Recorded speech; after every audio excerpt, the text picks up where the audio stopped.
Food colour ഒന്നും add ചെയ്യാതെ ഇതുപോലത്തെ റോസ് മോമോസ്. വീഡിയോ അവസാനം വരെ കാണുമ്പോൾ മനസ്സിലാവും അതിൻ്റെ റിയാലിറ്റി. അപ്പോൾ ഒരു ബീട്രൂട്ടിന് പകുതി എടുത്ത് മിക്സിയുടെ ജാറിലേക്ക് ഇട്ട് കുറച്ച് വെള്ളം ഒഴിച്ച് നന്നായിട്ട് പേസ്റ്റ് പോലെ അരച്ചെടുക്കുക. എന്നിട്ട് അതിൻ്റെ ജ്യൂസ് ഒന്ന് സ്ട്രെയിൻ ചെയ്ത് മാറ്റി വയ്ക്കുക. ഹെൽത്ത് വിട്ട് നമുക്കൊരു കളിയില്ലാത്ത കാരണം വീറ്റ് മോമോസ് തന്നെയാണ് ഉണ്ടാക്കുന്നത്. കുറച്ച് പേര് എൻ്റെ അടുത്ത് പേഴ്സണലി ചോദിച്ചിട്ടുണ്ട്, ഈ വീറ്റ് മോമോസ് ഉണ്ടാക്കുമ്പോൾ മൈദ യൂസ് ചെയ്യുന്ന അതേ ടേസ്റ്റ് വരുമെന്ന്. ഒരിക്കലും സ്റ്റോർ ബോർഡ് മോമോസായിട്ട് ഇത് കമ്പയർ ചെയ്യരുത്. ഇതൊരു ഹെൽത്തിയർ വേർഷൻ ആണെന്ന് മാത്രം. അപ്പോൾ ഇതിൽ ശ്രദ്ധിക്കേണ്ട ഒരു കാര്യം, ഹോൾ വീറ്റ് ഫ്ലോർ തന്നെ യൂസ് ചെയ്യുക. അങ്ങനെ നമ്മുടെ ബീട്രൂട്ട് ജ്യൂസ് ഒക്കെ ഒഴിച്ച് നന്നായിട്ട് കുഴച്ച് ഒരു അരമണിക്കൂർ റെസ്റ്റ് ചെയ്യാൻ വെക്കാം. അപ്പോഴത്തേക്ക് നമുക്ക് ഫില്ലിംഗ് ഒന്ന് റെഡിയാക്കാം. സൺഫ്ലവർ ഓയിലിലേക്ക് ചെറുതായി കട്ട് ചെയ്തിരിക്കുന്ന വെളുത്തുള്ളി ഇട്ട് ഒന്ന് സോട്ട് ചെയ്യുക. അതിനുശേഷം ബീൻസ്, സവാള, ക്യാരറ്റ്, ക്യാപ്സിക്കം, നിങ്ങളുടെ കയ്യിലുള്ള വെജിറ്റബിൾസ് ആഡ് ചെയ്താൽ മതി.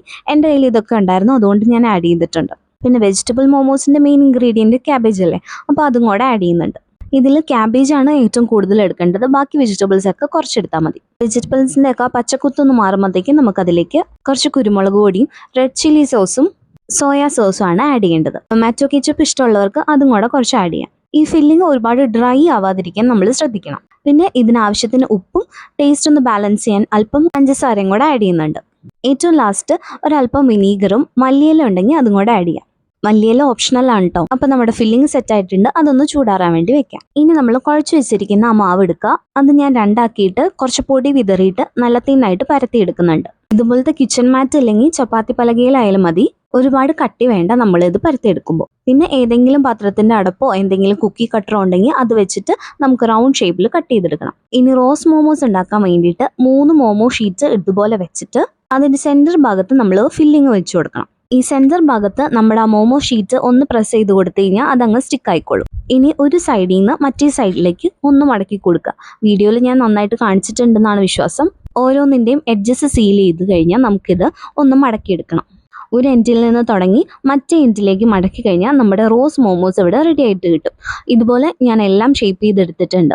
ഓരോന്നിലും 3 മോമോസ് വെച്ചുണ്ട്. അതുകൊണ്ട് തന്നെ 1-2 കഴിക്കുമ്പോഴത്തേക്കും നമ്മുടെ വയറ് നിറയും. ഇനിയിപ്പോൾ സമയമില്ലാത്തവർക്ക് ഇതുപോലെ തന്നെ ചെയ്യണമെന്നില്ല. നിങ്ങൾക്ക് ഇഷ്ടമുള്ള ഷേപ്പ് കൊടുക്കാം. നമുക്ക് കഴിക്കലാണല്ലോ മുഖ്യം. ഇത് കാണാൻ കുറച്ച് ഭംഗിയുണ്ടെന്ന് മാത്രമേ ഉള്ളൂ. ടേസ്റ്റ് വൈസ് എല്ലാം സെയിം തന്നെയാണ്. ബീട്രൂട്ടിൻ്റെ ടേസ്റ്റ് ഒന്നും നമുക്ക് ഇതിൽ കിട്ടത്തില്ല. മോമോസിൻ്റെ ആ ഫില്ലിങ്ങിൻ്റെ ഫ്ലേവർ തന്നെയാണ് നമുക്ക് ഹൈലൈറ്റ് ആയി കിട്ടുന്നത്. അങ്ങനെ ഫുൾ കോൺഫിഡൻസോടെ എല്ലാം ഷേപ്പ് ചെയ്തിട്ട് ഞാൻ സ്റ്റീമറിലേക്ക് കുറച്ച് ഓയിലൊക്കെ സ്പ്രെഡ് ചെയ്തിട്ട് ഇതൊന്ന് സ്റ്റീം ചെയ്യാൻ വെച്ചു. ഒരു 15 മിനിറ്റാണ് ഞാൻ വെച്ചത്. അത് കഴിഞ്ഞിട്ട് തുറന്നു കഴിഞ്ഞപ്പോഴാണ് ഞാൻ ഞെട്ടിപ്പോയത്. പിങ്ക് മോമോസ് എല്ലാം ബ്രൗൺ ആയിപ്പോയി. പിങ്ക് കളർ മെയിൻറ്റെയിൻ ചെയ്യാൻ എന്തെങ്കിലും ടിപ്സ് ഉണ്ടെങ്കിൽ അത് കമൻറ്റ് ചെയ്യാം. ChatGPTയോട് ചോദിച്ചപ്പോൾ ഇതിലേക്ക് കുറച്ച് ലെമൺ ജ്യൂസ് ആഡ് ചെയ്താൽ മതി എന്നാണ് പറഞ്ഞത്. എന്തായാലും ടേസ്റ്റ് സൂപ്പർ ആയതുകൊണ്ട് ഇനി ഉണ്ടാക്കുമ്പോൾ അതൊന്ന് ട്രൈ ചെയ്ത് നോക്കണം.